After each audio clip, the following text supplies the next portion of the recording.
পাকুড়িয়া ফকিরপাড়া। আজকে অনেক কষ্ট নিয়ে আমি আপনাদের কাছে হাজির হয়েছি। সেটা হচ্ছে আমার দুইটা ছেলে, একটা মেয়ে। আমার যে সবার বড় ছেলেটা, ওনার নাম হচ্ছে মোহাম্মদ আব্দুল আলী, বয়স হচ্ছে 7 বছর বয়স, মাদ্রাসায় 2য় শ্রেণীতে পড়ে।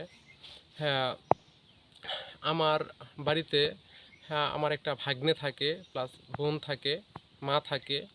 এখন এই মা, বোন, ভাগ্নে থাকা অবস্থায় মোটামুটিভাবে ভাগ্নেটা আমাদের ওইখানেই ছোট থেকে বড় হয়েছে, আমাদের সবার সহযোগিতায়।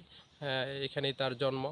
আমার ছেলেটাকে, আব্দুল আলীকে, গত মঙ্গলবার রাতে মোবাইল দেখানোর কথা বলে তার মানে আমার বাপের ঘরে নিয়ে গিয়ে চকলেট আর হচ্ছে পটেটোর প্রলোভন দেখিয়ে বলাৎকার করে।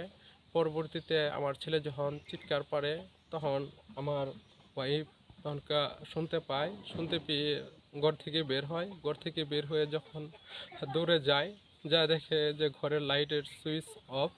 যখনকা বউ চিৎকার শুরু করে যে তোমার ঘরের দরজা মারা কেন, লাইট অফ কেন, তখন সে আমার ছেলেকে ওই অবস্থায় রেখে সে দৌড়ে, আবু বকর সিদ্দিক যে বলাৎকার করে, সে তখন দৌড়ে পালায়।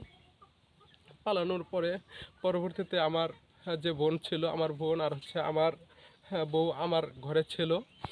তো এমনত অবস্থায় আমার বোনও ওইখানে উপস্থিত হয় গিয়ে, ওই ওই দৌড়ে যখন কাজে পলায়, তখনকার তার মা পিছন থেকে ডাকে, সে ডাকে সাড়া দেয় না। আমার ছেলেকে যখন যা দেখে যে রক্ত রক্ত অবস্থায়, তখনকার আমার ছেলেকে পরবর্তীতে জিজ্ঞাসাবাদ করা হয়। তখন আমার ছেলে বলে যে এর আগে আমার সাথে এরকম করতো, এরকম খাবারের চকলেট দিব বলছে, তারপর সে পটেটো দিব বলছে। তখনকার আমার বড় বোনকে এই বিষয়টা অবগত করলে, আমার বড় বোন বলে যে এগুলো ফ্যামিলিগত বিষয়, কাউকে বলার দরকার নাই, এটা ফ্যামিলিগতভাবে বসা আমরা মিল করে দেবো। কিন্তু এই অসুস্থ দেওয়ার কারণে পরবর্তীতে আমি ঠান্ডা হই। পরবর্তী মঙ্গলবার রাত পার হয়ে যায়, পরের দিন বুধবার সকালবেলা আমার ভাগ্নেকে পরবর্তীতে অনেক রাতে আমার ভাগ্নে আবার বাড়িতে আসে। আমার বোন এটা আমাকে আর জানায় না। পরের দিন সকালবেলা বুধবার আমার ভাগ্নেকে কাপড় চোপড় সব কিছু ব্যাগ ট্যাগ গুছিয়ে পরবর্তীতে অনেক ভোরেই বাড়ি থেকে বের করে দেয়। পরবর্তীতে এটা আমি বুঝতে পারি। তখন আমার বোনকে আমি বলি যে হ্যাঁ, তুমি তো বিচার করলা না, বরং ওরা বাড়ি থেকে বের করে দিলা, এটা বিচার কবে করবা?